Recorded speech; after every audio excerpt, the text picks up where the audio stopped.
नमस्कार के साथ आपका पुनः स्वागत है। चलिए आज हम बात करते हैं ओवर थिंकिंग पर। हम कई बार इस तरह की प्रॉब्लम्स को फेस करते हैं कि हम बार बार किसी एक विषय पर सोचने लगते हैं और धीरे धीरे सोचते सोचते हमारी आदत हो जाती है हर टॉपिक पर सोचने की, बात चाहे छोटी ही क्यों न हो। इसी को कहते हैं ओवर थिंकिंग या थिंकिंग टू मच। जैसे अगर ऑफिस जाते समय मैं लेट हो गया तो, या कल मेरी मेड टाइम पर नहीं आई तो, या बॉस ने लीव देने से मना कर दिया तो, या मेरा इंटरव्यू अच्छा नहीं हुआ तो, आदि आदि। इसके और भी बहुत से उदाहरण हैं। सबसे पहले तो ये जान लीजिए कि ऐसा करना कोई नहीं चाहता। जी हाँ, मुझे पता है कि आप तो बिल्कुल नहीं चाहते। तो इसके लिए हमें ढूंढना है कुछ सॉल्यूशन। चलिए देखते हैं। तो इसकी शुरुआत हमें करनी है डीप ब्रीदिंग से। जब भी आप एंजाइटी महसूस करें या कभी कभी परेशान हो जाया करें, जो कि लाइफ है, हो जाता है, स्ट्रेस आ जाती है, तो उस समय सबसे पहले गहरी श्वास लें। और अच्छी बात यह है कि इसके लिए आपको एक निश्चित स्थान पर बैठने की ज़रूरत बिल्कुल नहीं है। आप कोई भी काम करते करते भी गहरी श्वास तो ले ही सकते हैं। एक धीमी गहरी श्वास लीजिए। और इसे करेंगे कैसे?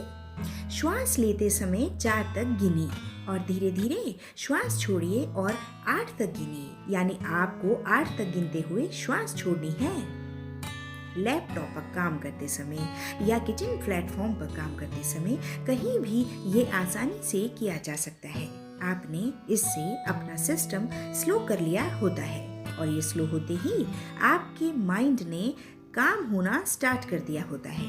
देखिएगा थोड़ी देर में आपके थॉट्स रुकने से लगेंगे और आप खुद से कहेंगे चलो लेट्स लीव इट। पर कई बार ऐसा भी होता है कि डीप ब्रीदिंग करके भी हमारे थॉट्स नहीं रुक रहे होते। तो ऐसे ही किसी समय में हम याद दिला सकते हैं खुद को एक टाइम पीरियड या एक टाइम स्लॉट। फॉर एग्जाम्पल, जैसे आज के 1 साल बाद क्या ये टॉपिक मैटर करेगा? आप ये सोच सकते हैं। क्या ये समस्या साल भर बाद भी यूं ही बनी रहेगी? क्या आप 365 दिनों में से एक भी दिन इसे दूर करने के लिए कुछ नहीं करेंगे? ऐसा नहीं होता। चलिए कुछ और भी देखते हैं। ओवर थिंकिंग के समय हम खुद अपने माइंड में बड़ी ही स्टोरीज बना रहे होते हैं। जी हाँ, बड़ी गजब की स्टोरीज बनाता है हमारा माइंड। भाई राई का तो पहाड़ ही हो जाता है। अब स्टोरीज जो बनती हैं सो बनती हैं, हम उसका क्या कर सकते हैं, पर हम उन्हें थोड़ा मोल्ड ज़रूर कर सकते हैं। जैसे फॉर एग्जाम्पल, जब आप बहुत गुस्से में होते हैं तो खुद से क्या कहते हैं? आप कहते हैं ये तो नेचुरल है कि मैं दूसरों से कहीं ज़्यादा परेशान हूँ, मैं दूसरों से ज़्यादा स्ट्रगल कर रहा हूँ। इसकी जगह हमें कहना है मैं तो हमेशा ही एक योद्धा रहा हूँ, एक वॉरियर रहा हूँ और मैंने अपनी सारी चीज़ें खुद ही सेटल की हैं। देखिए शब्दों का ही तो फर्क है, ज़रा आजमा कर देखिए। थोड़ा और आगे चलते हैं। कई बार ऐसा भी होता है कि आप किसी एक व्यक्ति के कारण बहुत ज़्यादा सोच रहे होते हैं या किसी एक सिचुएशन के कारण। तो इसका निदान 2 तरह से हो सकता है। या तो आप रखें कीप डिस्टेंस, या तो दूरी बना लें, और या स्पष्ट बात कर लें। देखिए दोनों ही स्थितियों में कोई ना कोई सॉल्यूशन तो निकल ही जाएगा।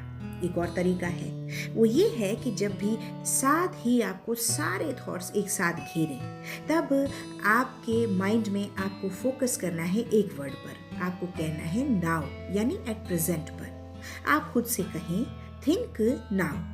इससे बहुत से अनावश्यक थॉट्स तो देखिएगा वैनिश ही हो जाएंगे। एक और बात, आप ऐसे में अपने माइंड को डिस्ट्रैक्ट भी कर सकते हैं, यानी ध्यान हटा सकते हैं। जैसे किसी हॉबी पर काम करना शुरू कीजिए, किचन में कुछ नया बनाने लगिए, या कुछ हल्का फुल्का सा फनी प्रोग्राम देखिए, या कोई म्यूजिक सुनिए। आपका ध्यान उस समय उस पर्टिकुलर थॉट से जरूर हट जाएगा।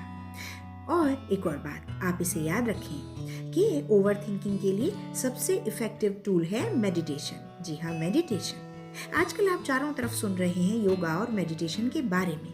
लोग इन्हें आजमा रहे हैं और उससे उनको बड़ा फायदा हो रहा है। तो आप भी 5 से 10 मिनट शांत होकर गहरी श्वास के साथ इसकी शुरुआत कीजिए। शुरू में आप किसी मेडिटेशन म्यूजिक को भी लगा सकते हैं और एक काम और सीरीन एटमॉस्फेयर में ध्यान कर सकते हैं। देखिएगा पहले हफ्ते में ही आपको खुद में अंतर नजर आने लगेगा। देखिए, एक और बात याद रखिए, यू आर द कंट्रोलर। जी हाँ, अपने थॉट्स, अपने इमोशंस और एक्ट्स सभी के स्वामी आप ही तो हैं।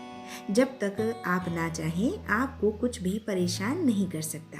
इसलिए ज़्यादा सोचना या बार बार सोचना भी एक दोहराई जाने वाली सिर्फ सिंपल सी छोटी सी हैबिट ही है जो हमने अभी अभी ही डेवलप की है। इसलिए इसे दूर करना बहुत आसान है। जैसे हमारी खाना खाने की हैबिट या डिमांड कभी कम तो कभी ज़्यादा होती है, वैसे ही हमारे माइंड में भी कभी कम तो कभी ज़्यादा विचार आते जाते रहते हैं। It's that simple. तो आज से ही कोशिश कीजिए एक नई आदत को अपनाने की, जिसे आप बहुत दिनों से जो भी करते चले आ रहे हो। जैसा कि कहते हैं, कुछ नया पुराने को बदल देता है, वैसे ही क्या पता आपकी ये नई आदत या नई हैबिट आपको थोड़ा सा ओवरथिंक करने से बचा ले। तो चलिए याद कीजिए कि you are the controller of your own. अभ्यास कीजिए इसका। तो आज की चर्चा यहीं तक, फिर मिलते हैं किसी और टॉपिक के साथ। अब आपको क्या करना है? अरे आप तो जानते हैं कि आपको क्या करना है। आपको करना है चैनल सब्सक्राइब, लाइक और शेयर। तो चलिए, मैं कहती हूँ कि आप बहुत खुश रहिए, आप हमेशा खुश रहिए और अपना ध्यान रखिए। Thank you.